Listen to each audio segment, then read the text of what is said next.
এক একবার মার না পড়লে এ কিন্তু ঠিক সাইজটা হয় না। মার পড়ে যে গেল, যে এই যে একটা কিংবা দুটো যে ঘা যে পড়ে গেল বেলনাকাঠিতে, এখন সুন্দর হয়ে 1 মাস চলবে, সুন্দর চলবে। মারতে হবে না, মুখে বললে শুনবে না। এক একবার বদমাশি করলে ছেলেরা শাসন করতেই হবে, মাস্ট। শাসন না করলে হবে না, মুখে বললেও হবে না, বকলেও হবে না। এক একবার মার পড়লে তবেই গিয়ে বাচ্চারা ঠিক মানুষ হয়। Hello friends, welcome back to my channel Shivani lifestyle. Good morning সবাইকে। তোমরা সবাই কেমন আছো? আশা করি তোমরা সবাই ভালো আছো, আমরাও মোটামুটিভাবে ভালো আছি। তো এখন বাজে সকাল 10টা। তো আমি আমার ব্লগটা আজকে সকাল 10টা থেকে স্টার্ট করলাম। তো যারা আমার চ্যানেলে নতুন আছো প্লিজ তারা সাবস্ক্রাইব করে আমাকে সাপোর্ট করো। সকালে 10টা বেজে গেছে, নাস্তা করে নিয়েছি, তার আগে স্নান করে পুজো করে নিয়েছি, নাস্তাটাও হয়ে গেছে। আর আজকে যেহেতু সানডে, সেই জন্য আমার সোনা মামা বাড়িতে আছে। আর এখন কাঁদছে কেন জানো তো? এখন মাঠটা খেয়েছে। আর মাঠটাও কিসে খেয়েছে জানো তো? এইটাতে মাঠটা খেয়েছে, বেলনাকাঠিতে মাঠটা খেয়েছে। একটা দুটো ঘা পড়লে তবেই গিয়ে এর কথা বলো, এর ব্যবহার বলো, সব কিছু ঠিক হয়। এক একবার বদমাশি করলে, বিগড়বাজি করলে এইটা দিয়েই মাঠটা দিতে হয়। জাস্ট এখনই ওয়েলকামটা জানাবো, তার আগে বদমাশিটা করলো বলে মাঠটা দিয়েছি, তারপরে গিয়ে ওয়েলকামটা জানিয়েছি। হাতের অক্ষর একটুকুনি ভালো হয়েছিল না, বলেছিলাম বলে সেই জন্য আমাকে বলছে, মা হাতের অক্ষর তুমি সবসময় আমার খারাপ বলো কেন গো? আমি মা, যখন ওর হাতের অক্ষর খারাপ হবে তখন আমি বলবো, যখন ভালো হবে তখন গুড বলবো। এইটাতে সে আমাকে যখন এই কথাটা বললো আমার রাগ উঠে গেছে, 2 ঘা দিয়েছে, এখন সুন্দরভাবে লিখছে। আর স্কুলের পেন্সিল আলাদা, বাড়ির পেন্সিল আলাদা, সেটা তো আর আমি জানি না। আমি তাকে বলছি, দাঁড়াও তোমাদেরকে খাতাটা দেখালে তারপরে তোমরা গিয়ে বুঝতে পারবে। দাঁড়াও, এই দেখো এই পেজে যে নামটাটা লিখেছে কত সুন্দর লিখেছে দেখো। এখানে গুড দিয়েছে টিচার, আর এটাতে লিখেছে দেখো মোটা হয়ে গেছিল বলে বলেছিলাম ভালোভাবে পেন্সিলটা চেঁচে নিয়ে এরকম সরু করে লিখতে। এইটাতেই রেগে গেছিল জানো তো, সেই জন্য ওকে বলছি যে তুই রাগাস না, যেটা বলছি সেটা শুনে নে। তখন বললো, সোনা মা আমার, মা তুমি সবসময় আমার হাতের অক্ষরটাকে তুমি খারাপ বলো। আমি আসলে বলি ওর ভালোর জন্য, কিন্তু সোনা মা না বোঝে না। কত সুন্দর করে লিখেছে দেখো, কত সুন্দর করে লিখেছে দেখো। যখন লিখে তখন ভেরি গুড স্কুল থেকে পায়। এই দেখো এই পেজে লিখেছে কত সুন্দর করে স্কুলে পেয়েছে ভেরি গুড। সেটা কার জন্য? সেটা তো মায়ের জন্য। এখানে বাড়িতে কোনটা ভুল হবে কোনটা ঠিক হবে সেটা মাই তো বলে দেবে। স্কুলে লিখেছিলে, স্কুলে লিখেছিলে সেটা ঠিক আছে, কিন্তু তার আগে তো এই যে শিক্ষাটা তো আমি তোমাকেই তো দিয়েছি। বলো বলো, এই শিক্ষাটা তো তুমি মায়ের কাছ থেকে তো পেয়েছো। হ্যাঁ, তুমি যে এইরকম করে যে লিখো, এইরকম করে যে তোমার ফ্রেন্ড লিখতে পারে, লিখতে পারে এরকম সুন্দর করে লিখতে পারে তোমার ফ্রেন্ড? তুমি বলো দেখি, লিখতে পারে? এরকম রোজ রোজ ভেরি গুড নিয়ে আসে স্কুলে পেজে, নিয়ে আসে সোনামা? একবার একবার নেয়, কিন্তু তুমি যে রোজ নিয়ে এসো এরকম কি রোজ নিয়ে আসে? যেদিন ভালো লিখো সেদিন টিচারও যেরকম ভালো বলে সেদিন আমিও ভালো বলি। হ্যাঁ কি না বলো? হ্যাঁ কি না বলো? কিন্তু হাতের অক্ষর যদি খারাপ হয়, দেখতেও খারাপ লাগবে, তখন ভেরি গুড কি দেবে? টিচারও দেবে না, আমিও দেব না। সেই কথাটাই তো তোমাকে বোঝানোর চেষ্টা করছি। কিন্তু তুমি রেগে দিয়ে পেন্সিল ছুঁড়ে দিচ্ছ, ইরেজার ছুঁড়ে দিচ্ছ, শার্পেনার ছুঁড়ে দিচ্ছ। হয়তো এরকম করতে হয়, এরকম ভুল করেছো না? ভুল করেছো তো? হ্যাঁ কি না বলো? তাহলে আর কাঁদো না, এবার আর কাঁদো না, এবার লিখে ফেলো, এবার লিখে ফেলো, ঝটপট করে এবার লিখে ফেলো।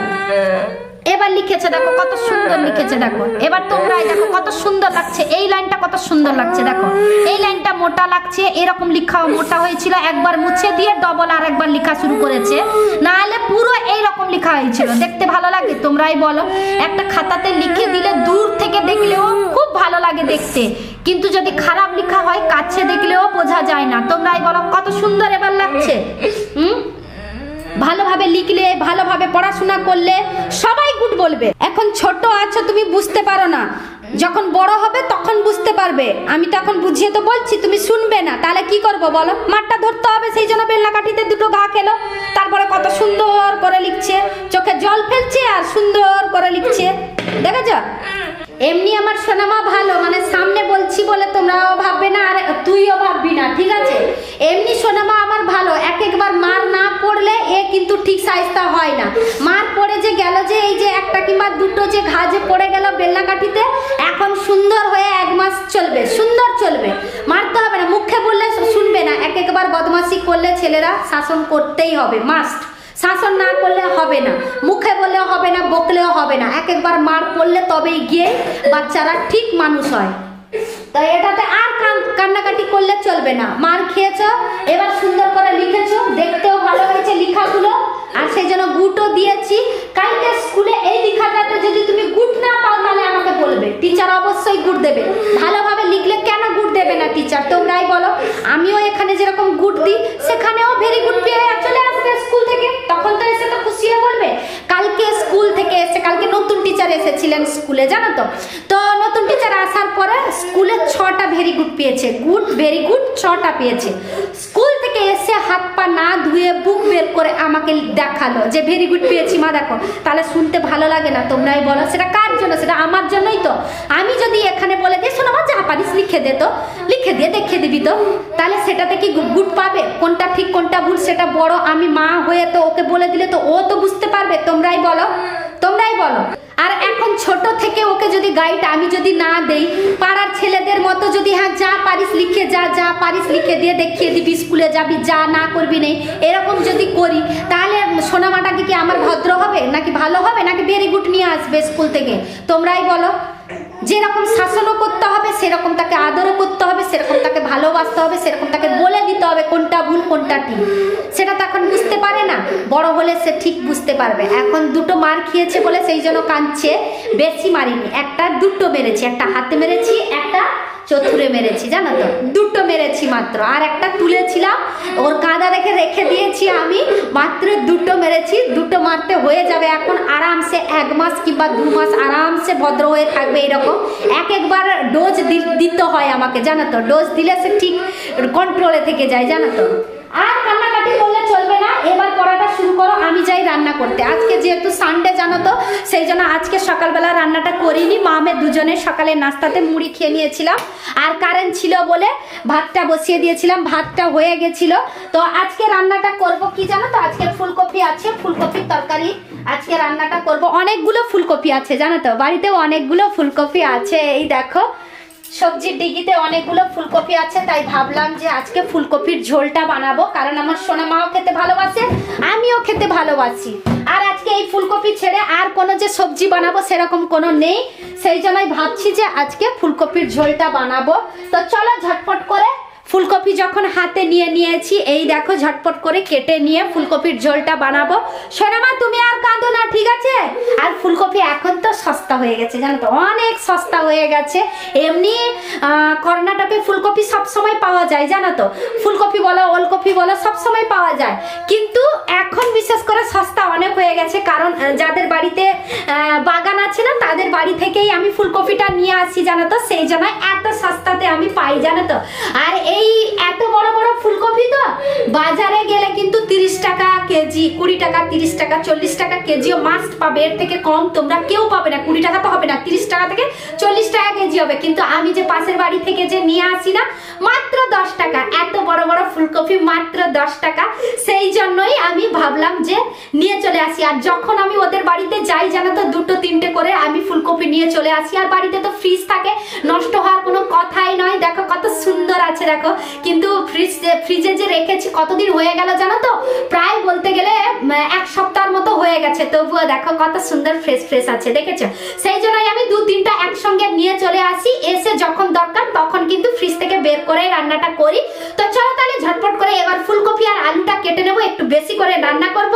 ফুলকপির ঝোলটা কেন জানো তো, সন্ধ্যাবেলা মা মেয়ে দুজনে মিলে ফুলকপি আলুর তরকারি দিয়ে মুড়ি খাবো, ঠিক আছে? তো আর বেশি কথা নয়, এখানে আলুও আছে, বাড়িতে সবসময় আলুটা স্টকে রাখি। এই দেখো আলুও আছে আর এর পাশে ফুলকপিটাও আছে। ঝটপট করে কেটে নেব ফুলকপি আলুর ঝোলটা, রান্নাটা শুরু করে দেবো। তারপরে ফুলকপি আলু কাটা হয়ে গেছে, এই দেখো অনেকগুলো ফুলকপি কেটে ফেলেছি একটু বেশি করে রান্নাটা করব বলে। আর এ পাশে কড়াই বসিয়ে দিয়েছি, কড়াইতে তেল দিয়ে দিয়েছি, তেলটাও গরম হয়ে গেছে। ঝটপট করে ফুলকপি আর আলুটা ফ্রাই করে নেব। সমস্ত ফুলকপি ছেঁকে দিয়ে এপাশে লবণ আর হলুদটা দিয়ে দিয়েছি, মিক্সও করে নিয়েছি, এবার ফ্রাই করে নেব। আর এপাশে দেখতে পাচ্ছ তো আজকে আমাদের বাড়িতে দুধ কত দেখতে পাচ্ছ তো, আসলে দুধটা কোথা থেকে এলো জানো তো, পাশের বাড়ির দিদি ভাই আজকে ডেরিতে দুধ দিতে দেরি হয়ে গেছে, সেই জন্য বললো যে আমাদের বাড়িতে অনেকগুলো দুধ আছে নেবে নাকি। তো আমি বললাম হ্যাঁ নেব। এবার তাদের বাড়িতে অনেক দুধ আছে, তার মানে তো আমি তো আর এমনি তো নিতে পারবো না। তো ওকে জিজ্ঞেস করলাম দিদি ভাইকে যে লিটার কত করে, তো বললো কি কি, ডেয়ারিতে তো লিটার 60 টাকা করে নেয়, এখন আমার কাছে অনেক তো দুধ আছে, তুমি 40 টাকা করে লিটার নিয়ে নাও। আমি বললাম তাহলে ঠিক আছে, তো 40 টাকায় 1 লিটার দুধ নিয়েছি। আসলে আমার সোনামা না দুধ খেতে ভালোবাসে না, তো সেই জন্য বাড়িতে দুধ আনি না। আগে দুধ জোর জবরদস্তি করে খাওয়াতাম, ওর বাবাও থাকতো, ওকেও দিতাম আর একেও দিয়ে দিতাম। আমি যতটুকুনি বাঁচতো খেতাম, না হলে খেতাম না। তো ওর বাবা আমাকে ছেড়েও খেত না, অবশ্যই যতটুকুনি 1 গ্লাস বিশেষ করে ওকে দিলেও 1 গ্লাসের আধা গ্লাস ও খেত আর আমাকে খাইয়ে দিত, জানো তো। তো এখন ওর বাবা তো বাড়িতে থাকে না, সোনামার জন্য যে আধা লিটার করে যে দুধ আনবো সোনামাও খায় না, সেই জন্যই ভাবলাম যে না দুধ আর আনবো না, সেই জন্য বাড়িতে আমাদের দুধ থাকে না, জানো তো। তো যেই দুধটা দেখতে পেয়েছে আমার সোনামা, তো অমনি সকালবেলা থেকেই ওর কান্নাকাটি শুরু হয়ে গেছিল, মা দুধ আমি খাবো না, দুধ খেতে আমাকে ভালো লাগে না, দুধ দেখলে আমার বমি উঠায়, দুধে একটা কি স্মেল হয়, সেই জন্য আমি ভালোবাসি না খেতে। তো এইরকম করে বলে, জানো তো দুধ খাওয়া যে কতটা প্রোটিন সেটা আমার সোনামা জানেই না, তো দুধ খেতে ও ভালোবাসে না বলে সেই জন্য বাড়িতে দুধ আনি না গো। কিন্তু আজকে এনেছি, ওকে দেবো, ও ভালোভাবে জানে, সেই জন্য সকাল থেকেই কাঁদা শুরু করে দিয়েছে, মা দুধ এনেছো তুমি খাবে, আমাকে দেবে না, এরকম করে বলেছিল, জানো তো। তো এনেছি যখন দেবো তো আমি অবশ্যই ওকে প্লাস আমিও খাবো আজকে দুধ, ঠিক আছে। ফুলকপি আর আলুটা ভাজা হয়ে গেছে, এই দেখো, আর এপাশে দুধটাও কত সুন্দর গরম হয়ে গেছে, দেখো দুধটা ফুটছে, দেখেছো কত সুন্দর করে। আর এপাশে আমার সোনামা চলে এসছে দেখতে আর একটা জিনিস নিতে, কি জানো তো, ফুলকপি আলুটা যেই ভাজা হয়ে গেছে বলেছি না, ও নিতেই চলে এসছে। কেন জানো তো, আমার সোনামা ফুলকপি ভাজাটা খেতে ভালোবাসে। এবার দেখো হাসিটা দেখো, এবার হাসিটা দেখো। ফুলকপি ভাজা নেবে নাকি? হ্যাঁ ফুলকপি ভাজা নেবে? বদমাশি করেছিলে, মারটা খেয়েছিলে, এখন না হাসলে আবার মারটা পড়বে। হাসবে তো বলো, হাসবে তো বলো, হ্যাঁ বলো, আগে আগে হ্যাঁ বলো। নক্কো নক্কো নক্কো নক্কো, এই সোনামা কাঁদলে চলবে না, 1 গ্লাস জল খাও। ফুলকপি ভেজেছি, ফুলকপি খাবে যে বাবা? হ্যাঁ ফুলকপি খেতে ভালোবাসো যে সোনামা, আমি জানি তুমি কি জন্য এসছো এখানে, আমি জানি। এই না, বদমাশি করলে মার খেতে হবে, আবার তারপরে ঠিক হয়ে যেতে হবে। সবসময় কাঁদলে, সবসময় মাথায় সেইগুলো রাখলে খারাপ হয়ে যায়, মাথা খারাপ হয়ে যায়, জানো তো সোনামা। হ্যাঁ ঠিক আছে সোনামা, কটা ফুলকপি খাবে বলো? কটা ফুলকপি খাবে? 2টো খাবে? 2টো ভাজা ফুলকপি খাবে? আমিও খেতে ভালোবাসতাম, জানো তো, কিন্তু এখন আমি বড় হয়ে গেছি না, আমি মা হয়ে গেছি না, এখন খেলে লজ্জা করবে না তোমরা বলো? আমার সোনামা ছোট আছে, এখন সোনামাকে দেখবে বলো। আগে যখন আমি সোনামার মতো থাকতাম তখন কিন্তু আমার মামি কিন্তু যখন রান্না করতো তখন মামার বাড়িতে গিয়ে মামির হাতে কিন্তু আমি রান্নাটা খেতাম, ভীষণ ভালো লাগতো আমাকে মামির হাতে রান্নাটা। কিন্তু এখন আর পাই না মামির হাতে রান্না বলো, মামিকে দেখতে বলো, কোনো কিছুটাই পাই না। সব কিছু এখন যেন মনে হচ্ছে যেন সব কিছু এখন শেষ হয়ে গেছে, এইরকম করে মনেটা হয়। কিন্তু কেন হয় সেটা তোমাদের আর একদিন পরে নাহলে শেয়ার করবো। এখন যদি শেয়ার করি আমিও সোনামার মতো ইমোশনাল হয়ে পড়বো, আমিও কান্নাকাটি শুরু করে দেবো। তো বলতেও চাই না আমি। এখন সোনামাকে আমি দেব ফুলকপি ভাজা। এই না, হাত ধুয়েছো সোনামা?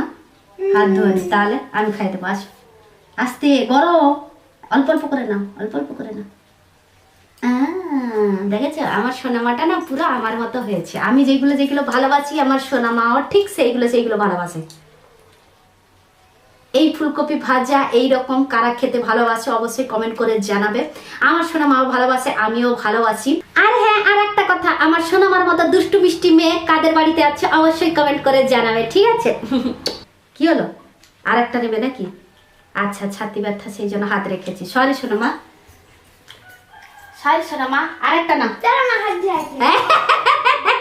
আমি যে তাড়াতাড়ি খাইয়ে দিচ্ছি, শেষ হয়ে যাচ্ছে না, সেই জন্য বলছে দাঁড়াও আমি হাতটা ধুয়ে আসি, দিলে এলে তোমার কাছে নেব, দিলে সে মজিয়ে মজিয়ে খাবে, একটুকুনি একটুকুনি করে খাবে, জানো তো, করে খাবে। চলে এসছে টপে হাত দিয়ে চলে এসছে, এই না। বাস সোনামা, এবার রান্নাটা শুরু করি বাবা। এবার ফ্রি হয়েছে তো, এবার খুশি হয়েছে তো? হ্যাঁ, ভুল করলে মার খেতে হবে, আবার তারপরে ঠিক হয়ে যেতে হবে, তাই তো সোনামা? তোমাকে মারতে কি আমাকে ভালো লাগে বলো? তাহলে আর আজকে কম মার খেয়েছো আগের দিন থেকে, তাই না সোনামা? আজকে কটা মার খেয়েছো নিজের মুখে বলে দাও। আজকে 2টো মারে যেই কাঁদাটা শুরু হয়ে গেছে এমনি আমি থেকে গেছি, নাহলে আমার হাতে মার খেলে 1টা 2টোতে চলে না, 4 5 6 7 8 9 10 যতটা পারে না সোনামা। তাই না সোনামা? আজকে কম মার খেয়েছে, তাই তো? কতদিন পরে মারটা খেলে? নিজের মুখে বলছে, দেখো কিরকম অনেকদিন পরে মারটা খেয়েছি। গরম হয়েছে, এবার জ্যাকেটটা খুলে ফেলো বাবা। আজকে সানডে স্নান করবে না বাবা? রান্নাটা করে সারি দিলে স্নান করে দেবো, ঠিক আছে? শোনো মা, এটা যাও, এটা রেখে দাও বাবা। হ্যাঁ, বুক গুছিয়ে দিয়েছ? বুক গুছিয়ে দাও নি? বুক গুছিয়ে দাও বাবা। লিখা আগে শেষ হয়েছে, যতটুকুনি বলেছিলাম লিখা শেষ হয়েছে। 50% তো লেখা শেষ হয়েছে, 51 লিখতে হবে। 51 লিখতে হবে, রাত্রেবেলা লিখবে, আর লিখতে হবে না। এবার ছুটি, যা। সোনামাটাকেও একটু, মানে সোনামা নয়, বাচ্চাদেরকেও একটু ফ্রি ছাড়তে হয়।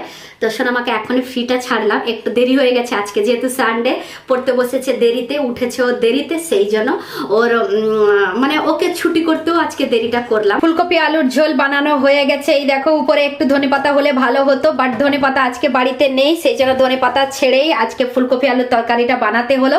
সোনামাকে স্নান করে নিয়ে চলে এসেছি, আর আজকে আমাদের বাড়িতে কে খেতে বসেছে দেখেছো তো? নতুন অতিথি, মানে পুরোনো দিনের ফ্রেন্ড বলতে পারো আমার সোনামার। এখনো ফ্রেন্ড আছে অবশ্য, তাই না সোনামা? দেরি গাঢ়া গাঢ়া তোমাকে করতে হবে না, যেইটুকুনি গাঢ়া আছে সেইটুকুনিতে খাওয়াটা শুরু করে দাও। আর গা বলে হবে না, সেইটুকুনিতে মিক্স করে খাও। হবে না জানো তো, সোনামা তো হবে না। ফুলকপি নেবে সোনামা কিন্তু। अब शुरू कर। काकड़ी खा रही है पहले? ফুলকপি তরকারিটা কিন্তু সত্যি সুন্দর হয়েছে না? আবার খেয়ে দেখ, খুব সুন্দর হয়েছে। আর ওই মেয়েটা আমাদের বাড়িতে খেতে ভীষণ ভালোবাসে অবশ্য। खाना खाई तू? स्टार्ट करी? वो स्टार्ट कर दी थी। स्टार्ट करी थी फिर? मैं गुलाब खाई नहीं। এখনো খাইনি। কি বলে দিচ্ছিস কারণে? हैं? হুম, हमें क्या বলতে? दारू दारू ये खा के को साबु दारू আমার হাতের তরকারি ও ভীষণ ভালোবাসে, সেই জন্য ও প্রায় বলতে গেলে আমাদের বাড়িতে খেতে বসে। আগে রোজ খেতে বসতো, কিন্তু এখন স্কুলে চলে যায় সোনামার সাথে, সেই জন্য এখন আর খেতে বসে না, বাড়িতে খেতে বসে যায়। আর আমাদের বাড়িতে আসে না, তো আজকে সানডে আমার সোনামার সাথে খেলতে খেলতে এইখানে খেতে বসে গেছে। আচ্ছা না? হুম, खूब दारू খাই। ফুলকপির সাথে একটা শসা কেটে নিয়ে এসেছি, আর আমের আচার নিয়ে এসেছি। खूब दारू है। Thank you thank you thank you. খাও। আমাদের সবার ভাত খাওয়া শেষ, আর পেট ভর্তি করে ভাত খাওয়া হয়েছে, কারণ আমাদের সবার ফেভারিট ফুলকপি, সেই জন্য সবাই পেট ভর্তি করে ভাত খেয়েছে খুব খুশিতে।